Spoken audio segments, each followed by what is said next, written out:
ನಮಸ್ತೆ. ಸರೋಜಾ ಶ್ರೀ ಶಿವಶಕ್ತಿ ಯೋಗ ಕೇಂದ್ರ, ಬಿನ್ನಿ ಲೇಔಟ್, ಅತ್ತಿಗುಪ್ಪೆ, ಬೆಂಗಳೂರು. ಮಕರಾಸನ ಇದು ಮಾಡೋದ್ರಿಂದ ಬೆನ್ನು ನೋವು, ಸೊಂಟ ನೋವೆಲ್ಲ ಕಡಿಮೆ ಆಗುತ್ತೆ ಮತ್ತು ರಿಲ್ಯಾಕ್ಸ್ ಮಾಡ್ಕೋಬೋದು. ಇದರಲ್ಲಿ ಎಷ್ಟೊತ್ತು ಬೇಕಾದ್ರೂ ಆ ಪೊಸಿಷನ್ನಲ್ಲಿದ್ದಾಗ ನಿಮಗೆ ಮೈಂಡು ಬಾಡಿ ಎರಡೂ ರಿಲ್ಯಾಕ್ಸ್ ಆಗುತ್ತೆ. ಇದನ್ನು ಎಲ್ಲರೂ ಮಾಡ್ಕೋಬೋದು, ಇಂಥವ್ರೆ ಅಂತಲ್ಲ, ನಾರ್ಮಲ್ ಆಗಿರೋರು ಮಾಡ್ಕೋಬೋದು, ಬೆನ್ನು ಸೊಂಟ ನೋವಿರೋರು ಮಾಡ್ಕೋಬೋದು. ಅದನ್ನು ಹೇಗೆ ಮಾಡೋದು ಅಂತ ತೋರಿಸ್ತೀನಿ. ಇದರಲ್ಲಿ ತುಂಬ ವೇರಿಯೇಷನ್ಸ್ ಇರುತ್ತೆ ನೋಡಿ. ಹೊಟ್ಟೆ ಮೇಲೆ ಮಲ್ಕೋಬೇಕು. ಈಗ ಫಸ್ಟು ಕೈಗಳು ಕಾಲುಗಳು ಒಂದು ಸಲ ಹಿಂಗೆ ಸ್ಟ್ರೆಚ್ ಮಾಡಿ, ಸ್ಟ್ರೆಚ್ ಮಾಡಾದಮೇಲೆ ಕೈ ನೋಡಿ, ಇದು ಸಿಂಪಲ್ ಆಗಿರೋದು ತೋರಿಸ್ತಾ ಇರೋದು. ಈ ಕಾಲು ನೋಡಿ ಈ ಥರ ಹೊರಕ್ಕೆ ಬರಬೇಕು, ಹಿಮ್ಮಡಿ ಒಳಕ್ಕೆ, ಪಾದದ ಬೇಳು ಹೊರಕ್ಕಿರ್ಬೇಕು. ಹೀಗೆ ನೋಡಿ, ಈ ಥರ ಕೈ ಇಟ್ಕೊಳ್ಳೋದು, ಇದು ಸಿಂಪಲ್ಲು. ಆದರೆ ಹತ್ತಿರ ಸೇರಿಸ್ಬಾರ್ದು, ಇದು ಸ್ವಲ್ಪ ಅಗಲ ಇಟ್ಕೋಬೇಕು. ಆವಾಗ ನೋಡಿ, ಲೋವರ್ ಬ್ಯಾಕ್ ಸ್ವಲ್ಪ ಡ್ರಾಪ್ ಆಗೋದ್ರಿಂದ ರಿಲ್ಯಾಕ್ಸ್ ಆಗುತ್ತೆ. ಇದೊಂದು ಪೊಸಿಷನ್ನು ನೋಡಿ, ಈ ಥರ ಬೇಕಾದರೂ ಇಟ್ಕೋಬೋದು. ಹೀಗೆ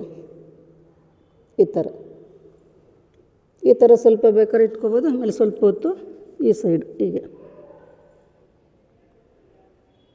ಒಂದು 15-20 ಸೆಕೆಂಡು ಒಂದೊಂದು ಪೊಸಿಷನಲ್ಲಿ ಬೇಕಾದ್ರೂ ಇರ್ಬೋದು, ತುಂಬ ಸಮಸ್ಯೆ ಇರೋರು. ಆಮೇಲೆ ನೋಡಿ, ಈ ಥರ ಬೇಕಾದ್ರೂ ಇಟ್ಕೋಬೋದು. ಹೀಗೆ ಇದು ಮಕರಾಸನೇ. ಅಂದರೆ ಪಾದ ಎಲ್ಲದರಲ್ಲೂ ಇದೇ ಥರನೇ ಇರಬೇಕು, ಹಿಮ್ಮಡಿ ಒಳಕ್ಕೆ, ಪಾದದ ಬೆರಳು ಹೊರಕ್ಕಿರಬೇಕು. ಹೀಗೆ ಆಮೇಲೆ ಇನ್ನೊಂದು ಈ ಥರ ನೋಡಿ, ಈ ಥರನೂ ಇಟ್ಕೋಬೋದು.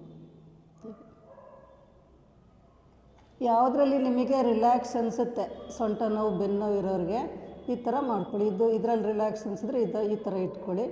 ನಿಮ್ಗೆ ಯಾವ ಪೊಸಿಷನ್ ಬೇಕೋ ಆ ಥರ. ನಾರ್ಮಲ್ಲಾಗಿ ಈ ಥರ ಇಟ್ಕೊಂಡ್ರೂ ಚೆನ್ನಾಗಿ ರಿಲ್ಯಾಕ್ಸ್ ಆಗುತ್ತೆ. ಮತ್ತು ಬ್ಯಾಕ್ ಬೆಂಡಿಂಗ್ ಮಾಡಿದ್ಮೇಲೂ ಈ ಥರ ಇಟ್ಕೊಂಡು ಮಲಕ್ಕೊಂಡಾಗ್ಲೂ ರಿಲ್ಯಾಕ್ಸ್ ಆಗುತ್ತೆ ಚೆನ್ನಾಗಿ. ಬೆನ್ನುಗೆ ಸುಮಾರಿದೆ. ಈಗ ಇದರಲ್ಲಿ ಮಕರಾಸನದಲ್ಲಿ ಹೇಗೆ ರಿಲ್ಯಾಕ್ಸ್ ಮಾಡೋದು ಅಂತ ತೋರಿಸಿದ್ದೀನಿ. ಇದು ಬೇರೆಯವ್ರಿಗೂ ಶೇರ್ ಮಾಡಿ, ಯಾರಿಗೂ ಈ ಥರ ಸಮಸ್ಯೆ ಇರೋರಿಗೆ ಉಪಯೋಗ ಪಡ್ಕೊಳ್ಳಿ. ಎಲ್ರಿಗೂ ಶೇರ್ ಮಾಡಿ. ಮತ್ತು ಯೂಟ್ಯೂಬ್ ಚಾನಲ್ ತುಂಬ ಇದೆ ವಿಡಿಯೋಸು, ಸಬ್ಸ್ಕ್ರೈಬ್ ಮಾಡ್ಕೊಳ್ಳಿ. ಪ್ರಾಣಾಯಾಮದು ಎಲ್ಲದೂ ಇದೆ. ಎಲ್ರಿಗೂ ಶೇರ್ ಮಾಡಿ. ಎಲ್ಲರೂ ಆರೋಗ್ಯವಾಗಿರಿ. ನಮಸ್ತೆ.